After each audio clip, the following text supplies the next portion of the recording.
Olá, discípulo do Senhor e Salvador Jesus Cristo. Bem-vindos e bem-vindas à Igreja Batista Memorial da Ilha do Governador, uma igreja para você se conectar em pleno conhecimento em série de mensagens dos livros da Palavra de Deus, a Bíblia. E aqui agora desejo que você se sinta à vontade, conectado para ouvir a voz terapêutica da Palavra de Deus, a Bíblia, aí em sua casa, ou em seu local de trabalho, ou em seu lazer. Aqui agora eu vou compartilhar especificamente para você a parte 5 na série de mensagens bíblicas na carta que escreveu o autor aos Hebreus. Hebreus, capítulo 3, versículos 1 a 6, no seguinte significado e conteúdo: nossos privilégios em Jesus Cristo, o Filho de Deus Salvador. Se prepare para ouvir. Nos capítulos 1 e 2, o autor aos Hebreus prova que Jesus Cristo, o Filho de Deus Salvador, é maior que os profetas e que os anjos. Agora, ele, o autor aos Hebreus, mostra que Jesus Cristo, o Filho de Deus Salvador, é maior que Moisés.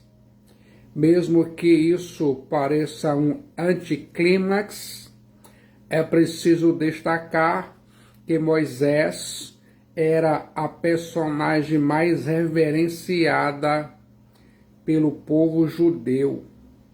Moisés é o nome da personagem veterotestamentária mais mencionada no Novo Testamento, ou seja, cerca de 85 vezes.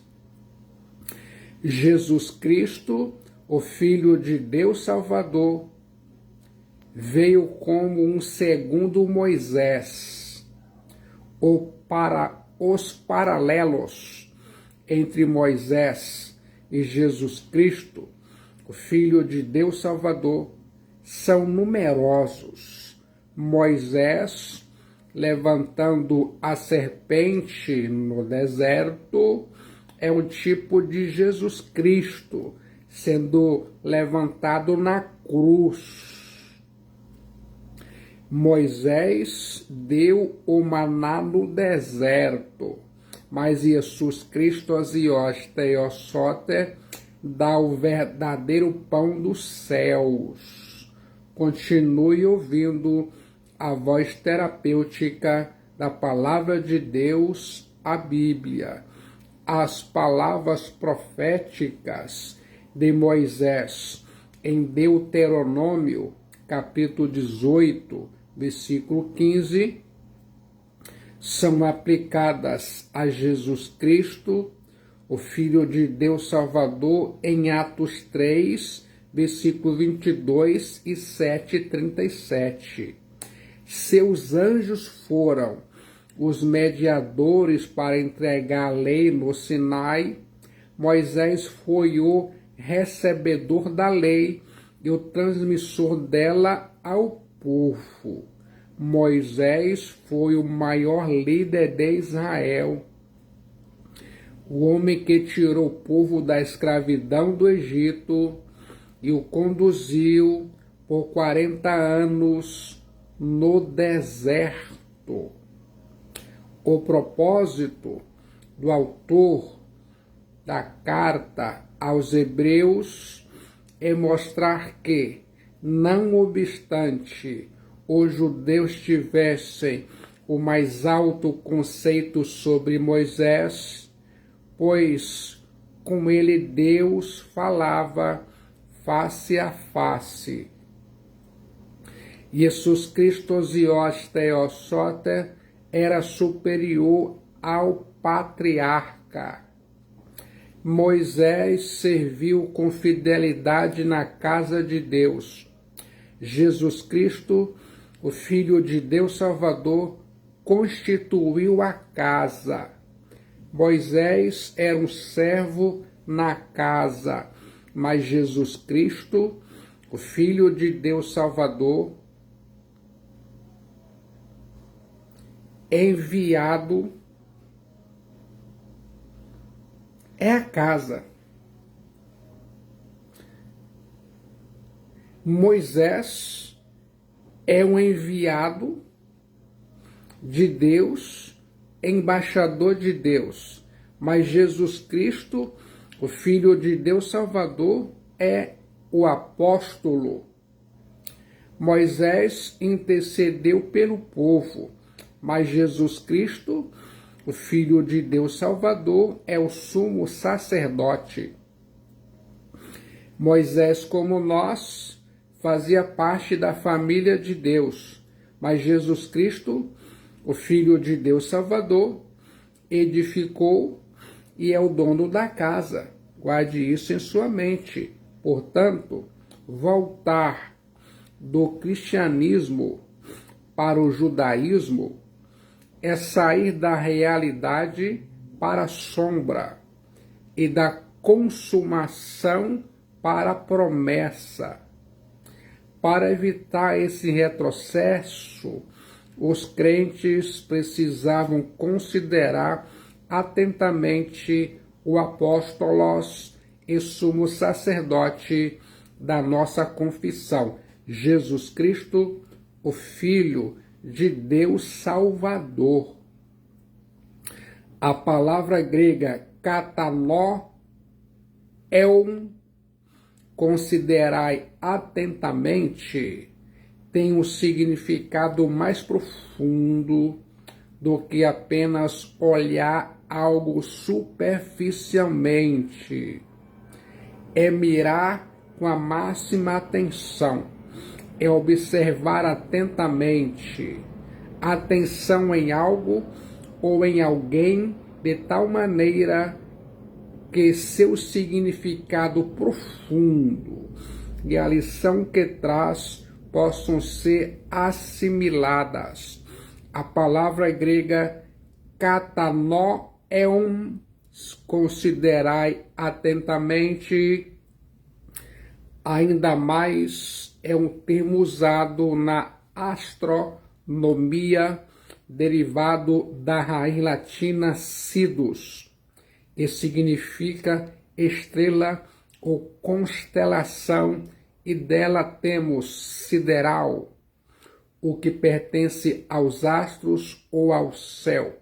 Katanoien ou katanoion, considerai, contém a ideia de que, assim como os astrônomos fitam longa e atentamente os céus a fim de obter informações sobre o sistema solar, nós, como cristãos, precisamos continuamente fitar Jesus Cristo, o Filho de Deus Salvador, com admiração e adoração. Consegue fazer isso?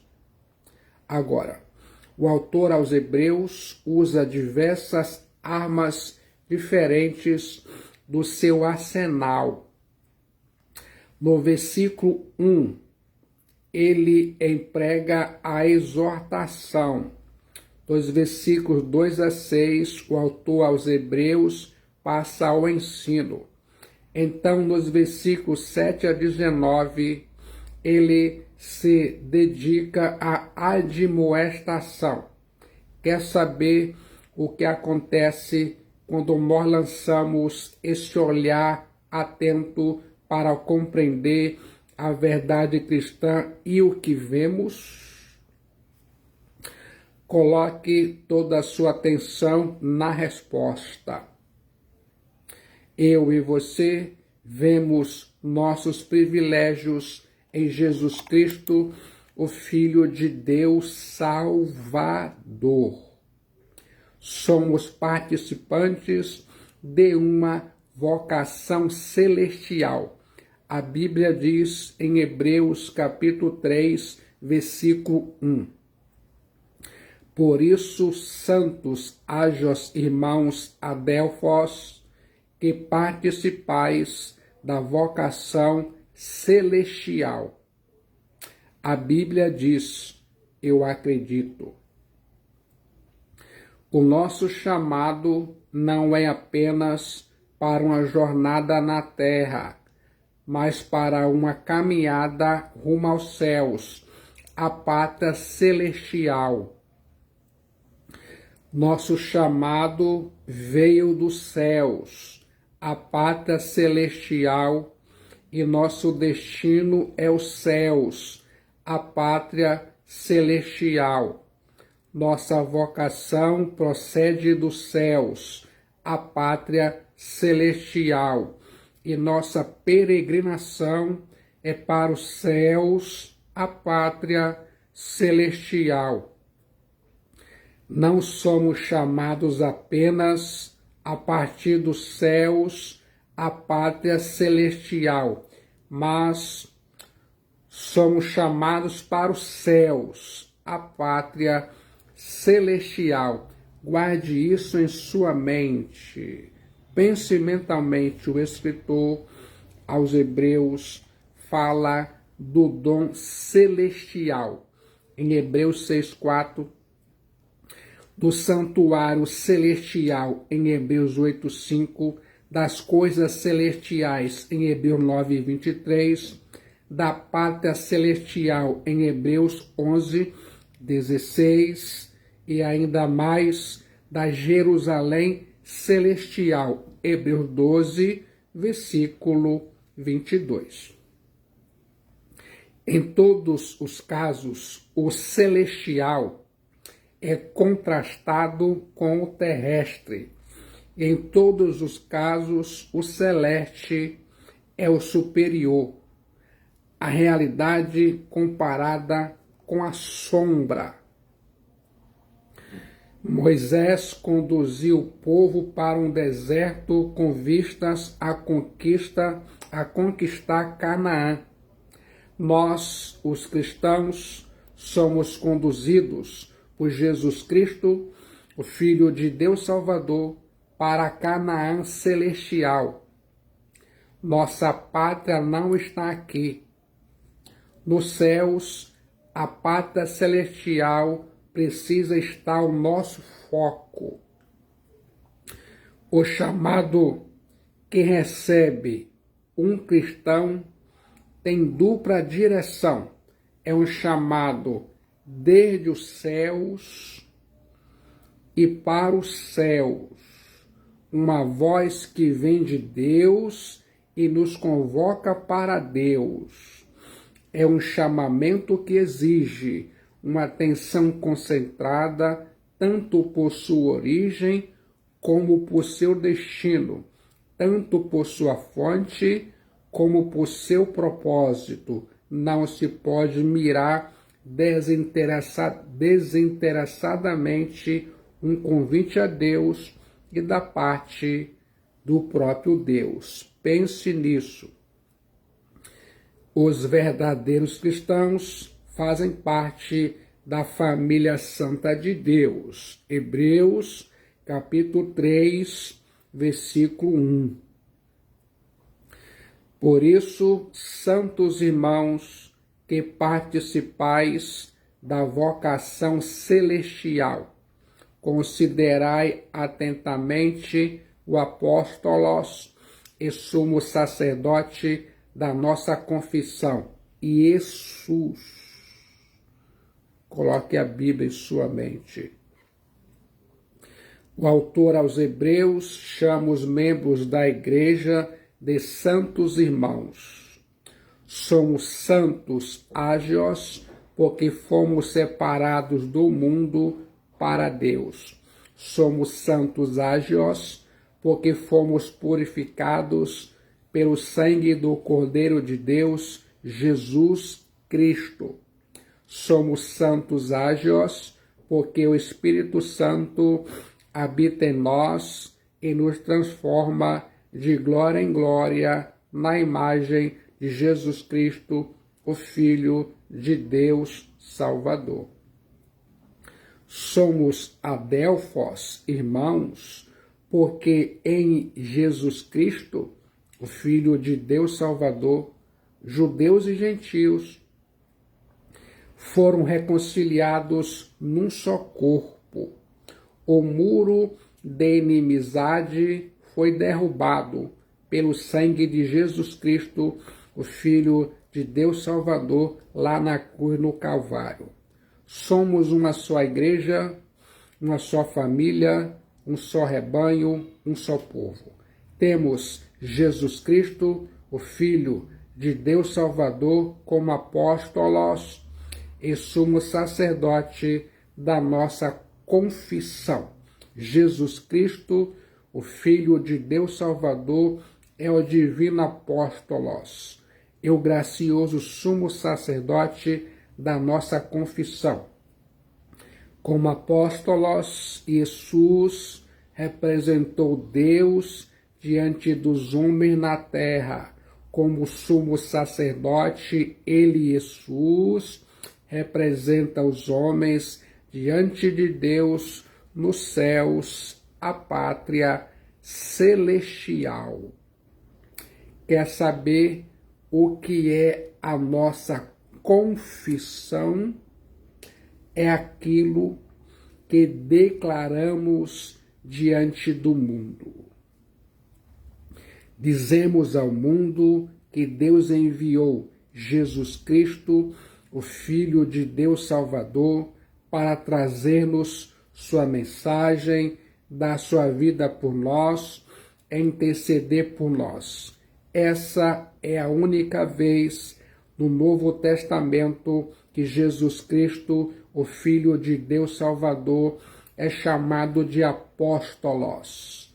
A palavra apóstolos tem aqui dois significados. Primeiro, apóstolos é um enviado de Deus com autoridade de Deus. Em segundo lugar, apóstolos é o embaixador de Deus que fala em nome de Deus e representa seu país. Guarde isso em sua mente. Moisés era enviado de Deus para libertar o povo de Israel e foi o embaixador de Deus para falar ao povo em nome de Deus. Jesus Cristo, Filho de Deus Salvador, porém, não é apenas um apóstolos. Ele é o apóstolos.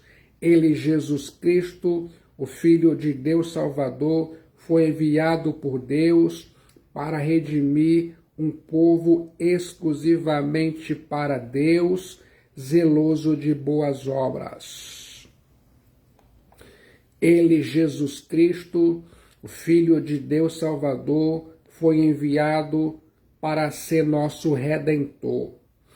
Ele, Jesus Cristo, o Filho de Deus Salvador, foi enviado para dar sua vida por suas ovelhas.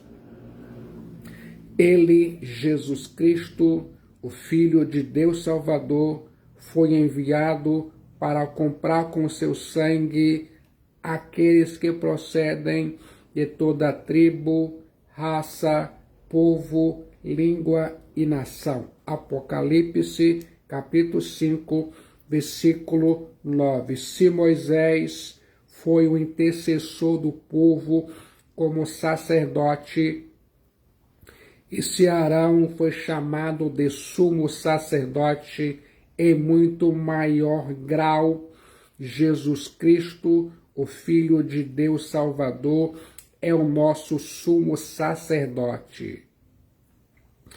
O termo apóstolos se relaciona por comparação a Moisés. A designação sumo sacerdote é rememorativa de Arão. As funções separadas desses dois irmãos são combinadas e cumpridas na pessoa única de Jesus Cristo, o Filho de Deus Salvador. E em sua obra, Jesus Cristo, o Filho de Deus Salvador, é maior do que ambos, Moisés e Arão. A palavra latina para sacerdote é pontifícius, significa construtor de pontes, mediador. Jesus Cristo, o Filho de Deus Salvador, é aquele que, sendo Deus e homem ao mesmo tempo, pode trazer Deus a nós e levar-nos a Deus.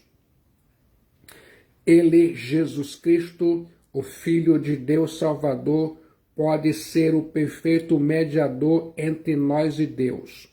Ao morrer na cruz em nosso lugar, ele, Jesus Cristo, o Filho de Deus Salvador, foi o sacerdote e o sacrifício, o ofertante e a oferta.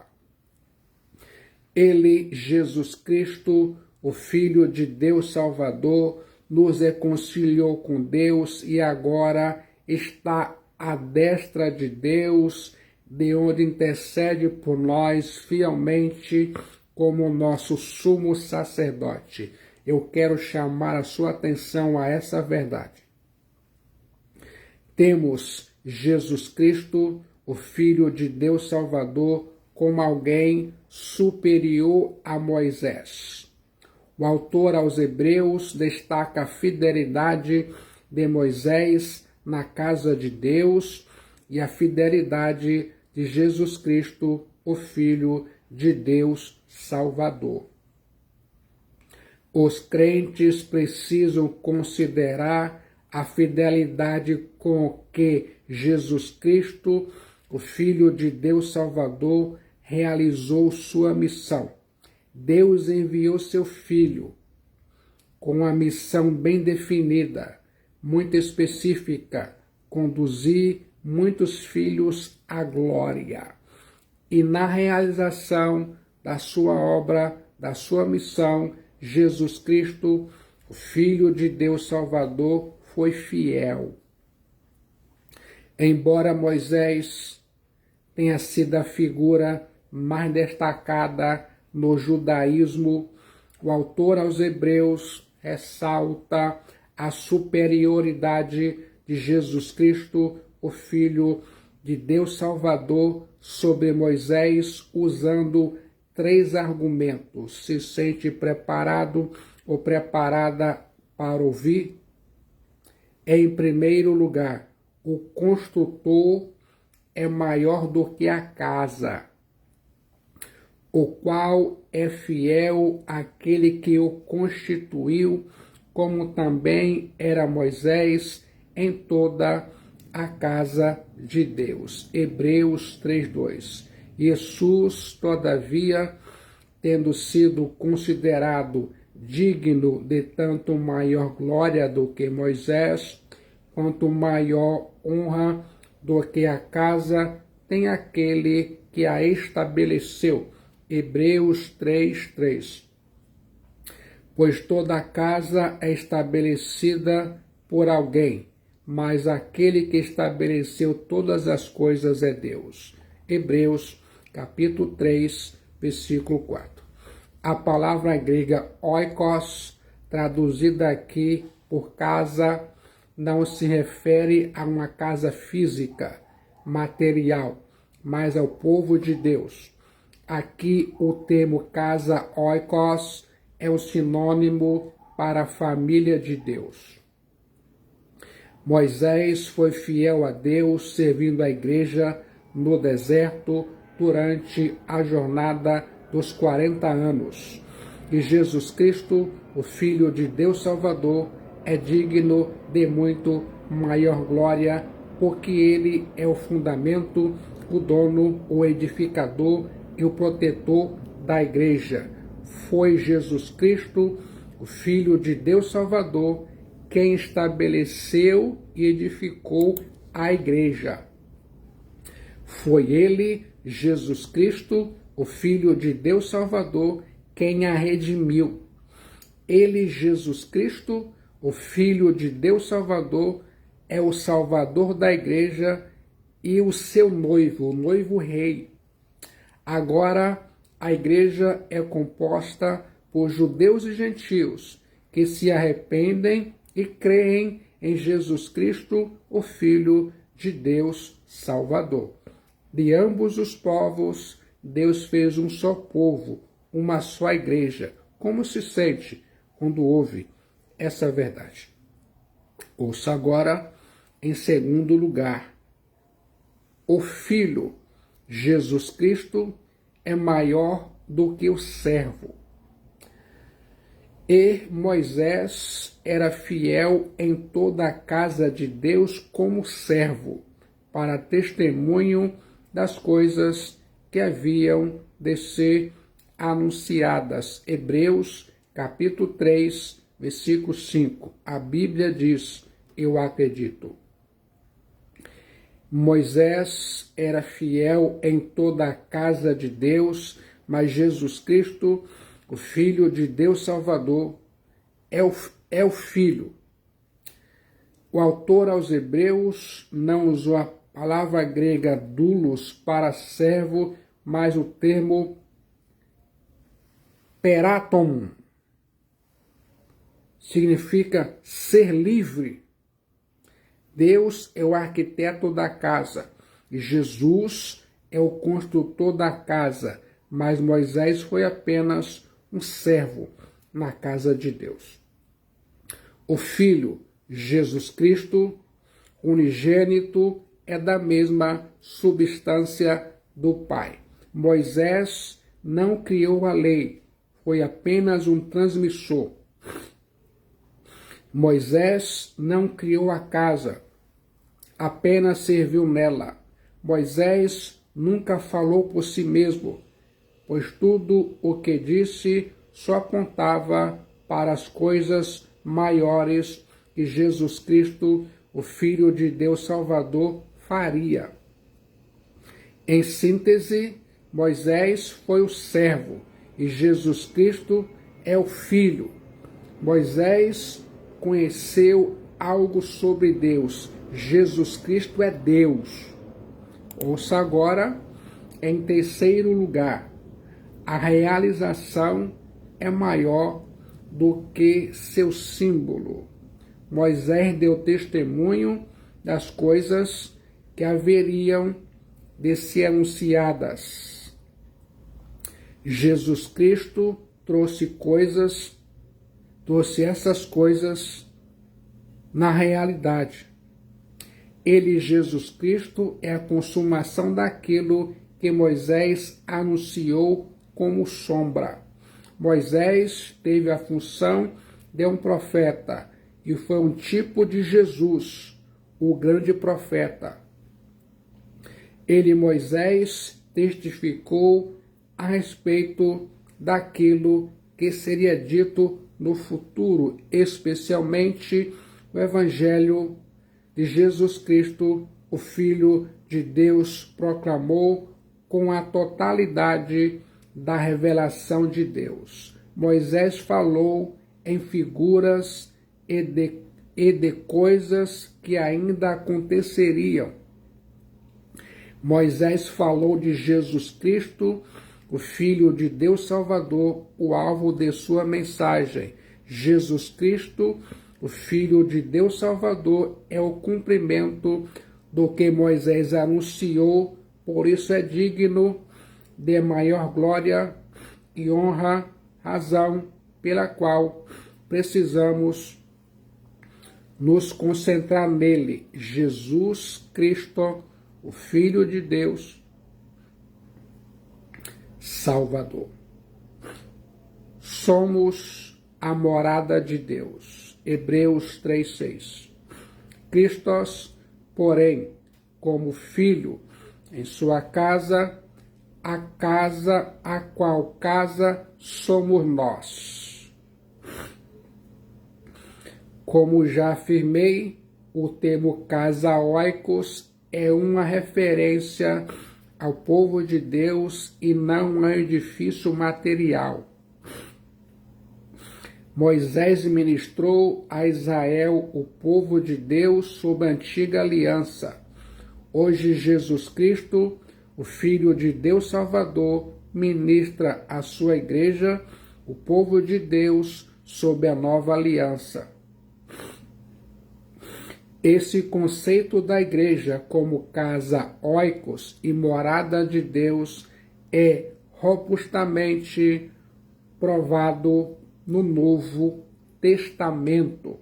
Nós somos a oikos, a casa de Deus, pois Deus habita na igreja. Agora os crentes em Jesus Cristo, o Filho de Deus Salvador, e não judeus, constituem a família de Deus. Os cristãos são o santuário do Espírito Santo, o templo da morada do Altíssimo. Os cristãos são o corpo de Jesus Cristo, o Filho de Deus Salvador. Ouça agora duas condições apresentadas. Em primeiro lugar, se guardarmos até o fim a ousadia, Hebreus 3:6. Se guardarmos firmes até o fim a ousadia e a exultação da esperança. Os crentes judeus estavam sendo tentados a voltar para o judaísmo. O medo da perseguição estava levando muitos deles de volta às sombras. A salvação é garantida àqueles que perseveram. A evidência da salvação é a perseverança ousada, apesar dos perigos.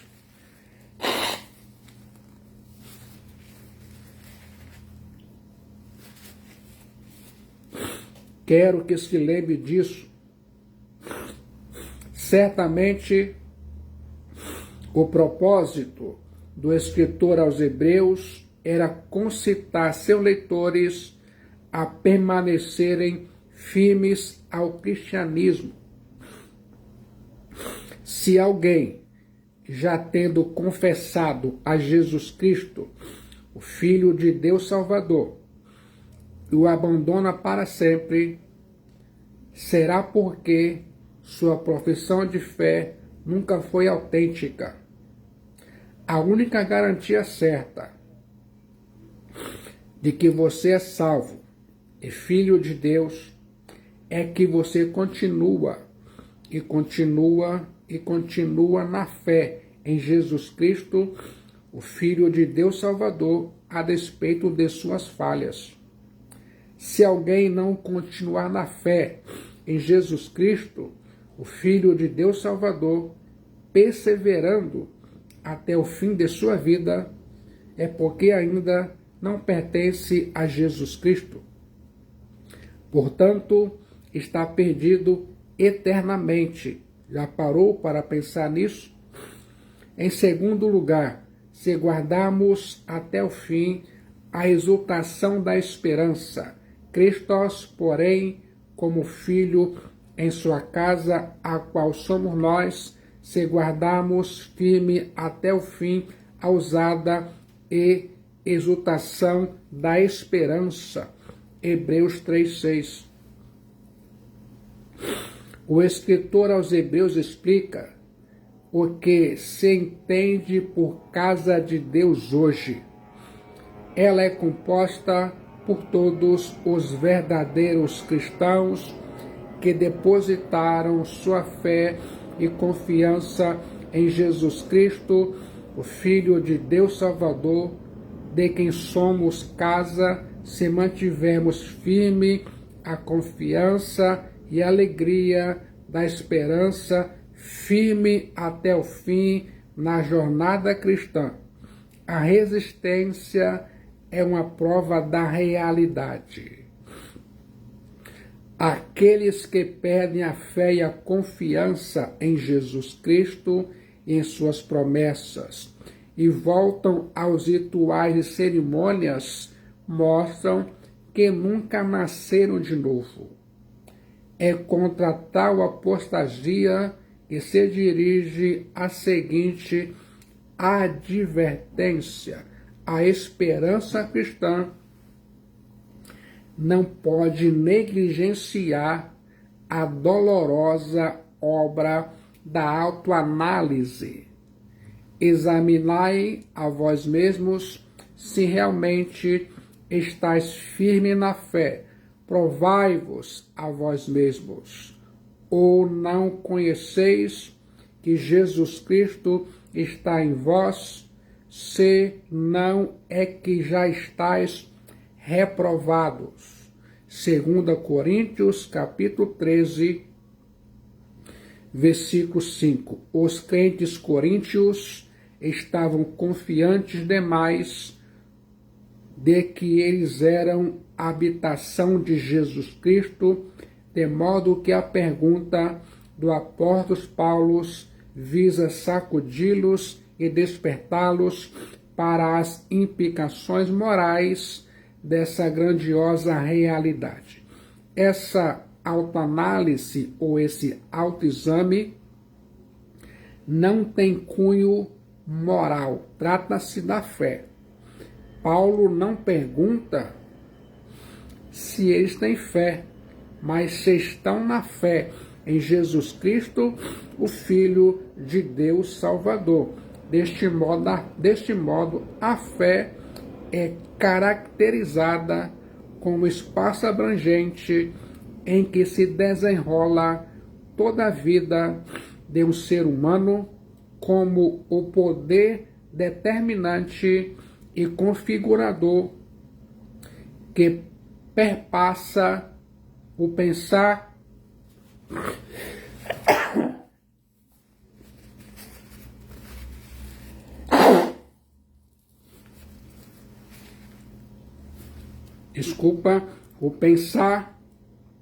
todo pensar e fazer e deixar de fazer. Já parou para pensar nisso? A esperança cristã não é uma esperança vaga, mas uma certeza absoluta. Os cristãos caminham neste mundo com os olhos fitos na recompensa. Aqui, nesse mundo hostil, enfrentamos tribulações e somos perseguidos.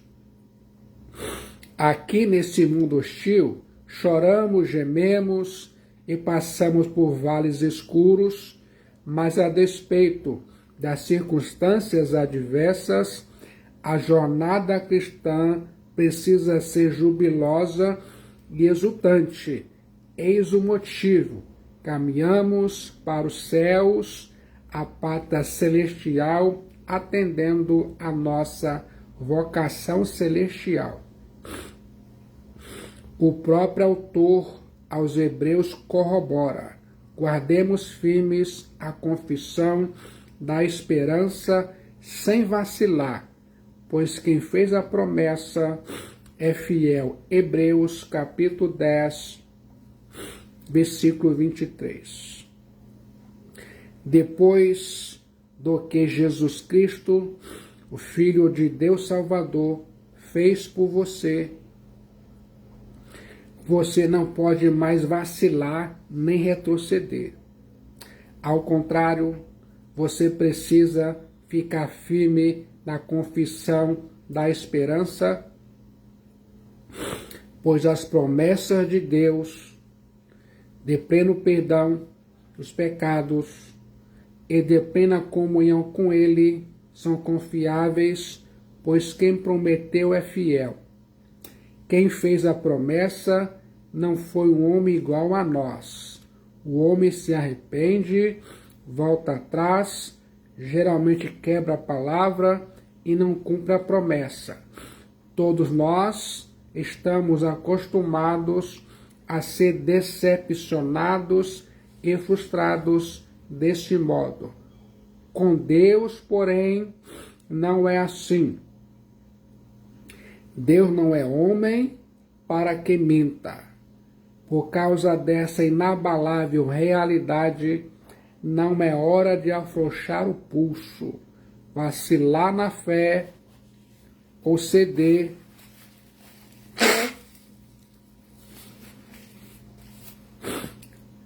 à tentação de voltar atrás para as sombras do Antigo Testamento. Quer saber o que a Bíblia diz? Sua vida vai mudar. Jesus Cristo, o Filho de Deus Salvador, é o nosso grande sumo sacerdote que penetrou os céus. E nesse sentido, você precisa conservar firme a sua confissão, retroceder à lei, a Moisés, a Arão, ao judaísmo, é voltar aos rudimentos, retornar à sombra e abandonar a realidade. Em vez de claudicar em sua confissão, você precisa mantê-la inabalável. Aqueles que em face da perseguição retrocedem, esses apostatam da fé e fecham após si mesmas a porta da graça. Jesus Cristo, o Filho de Deus Salvador, é o nosso grande sumo sacerdote e tornou-se o autor da nossa salvação. Jesus Cristo, o Filho de Deus Salvador, é a fonte da salvação para todos aqueles que a Ele obedecem. Jesus Cristo, Filho de Deus Salvador, é o capitão, o chefe, o originador e a causa da nossa salvação. Ele, Jesus Cristo, Filho de Deus Salvador, abriu para nós um novo e vivo caminho para Deus, agora por meio da morte de Jesus Cristo, o Filho de Deus Salvador, fomos reconciliados com Deus e temos nele Jesus Cristo, o autor da nossa salvação. Cristo Jesus, porém, como Filho, em sua casa, a qual casa somos nós, se guardarmos firme até ao fim a ousadia e exultação da esperança. Hebreus 3:6.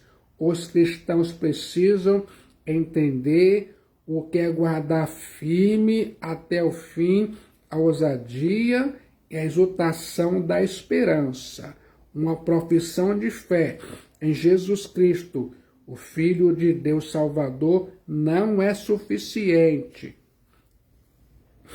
Sua fé em Jesus Cristo, o Filho de Deus Salvador, precisa continuar, apesar das tribulações e perseguições.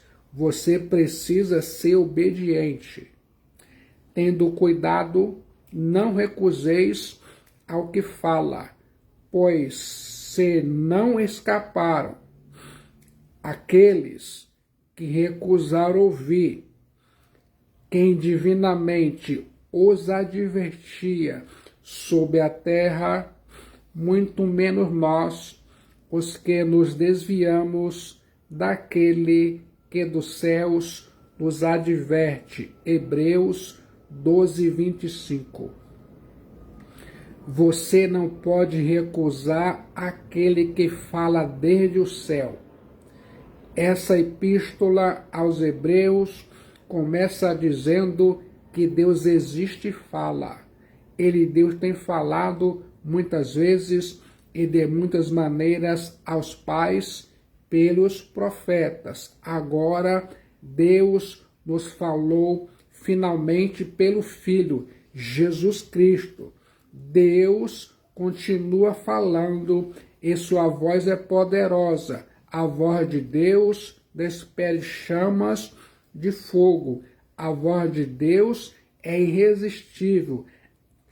Não ouvir a voz de Deus é insensatez. Ouvir a voz de Deus e não obedecer é loucura, é demência. Você precisa permanecer confiante. Aquele cuja voz abalou então a terra, agora, porém, ele promete, dizendo: ainda uma vez por todas farei abalar não só a terra, mas também o céu. Hebreus 12, 26.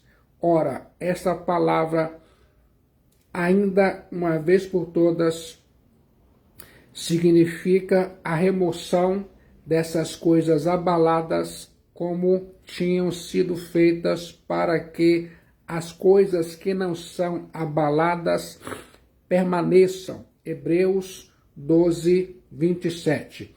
A descrição dos eventos do Monte Sinai é aqui associada à profecia de Ageu 2,6 acerca dos últimos dias. Nos dias de Moisés, a montanha do Sinai foi abalada, mas no grande dia da parousia, a segunda vinda em glória de Jesus Cristo, o Filho de Deus Salvador, toda a terra e os céus serão abalados e removidos. O povo de Deus permanece a essa ordem daquilo que não será abalado nem removido. Os cristãos vivem no mundo abalado, mas não temem porque seus olhos estão no horizonte, além, aguardando o reino inabalável. E, mesmo conscientes de que vivem no mundo da instabilidade política,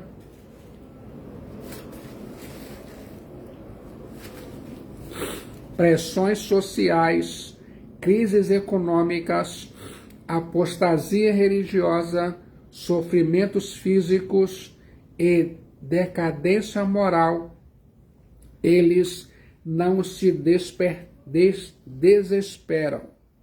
Nossa confiança está em Deus, em quem nós crentes, permanecemos firmes e inabaláveis. Quero que se lembre disso. Você precisa permanecer reverente. Por isso, recebendo nós o reino inabalável, retenhamos a graça pela qual sirvamos a Deus de modo agradável, com reverência e santo temor. Hebreus 12, 28. Porque o nosso Deus é fogo consumidor. Hebreus 12, 29. A confiança inabalável que temos em relação ao futuro não deve nos levar a uma postura de arrogância, mas de humildade, temor e reverência. Devemos viver numa atitude de grata adoração. Quão gracioso, quão glorioso amor é esse que levou Deus Altíssimo a se fazer conhecido de homens pecadores. O fogo do Sinai extinguiu-se e é uma coisa passada, mas o ardente fogo da santidade de Deus, bem como seu zelo e seu amor, jamais será extinguido. O cristão sabe que ante a santa presença de Deus, seus pecados são expostos, mas se regozija, porque pela misericórdia divina esses pecados são definitivamente apagados. Gostou do conteúdo e significado no livro de Hebreus? Se sente preparado ou preparada agora a entregar sua alma, sua vida para Jesus Cristo, o Filho de Deus Salvador? No momento de decisão em Jesus Cristo, o Filho de Deus Salvador, sua alma é salva e seu destino é selado, e muitos benefícios advirão. Venha para Cristo Jesus enquanto você ainda respira o ar da graça de Deus.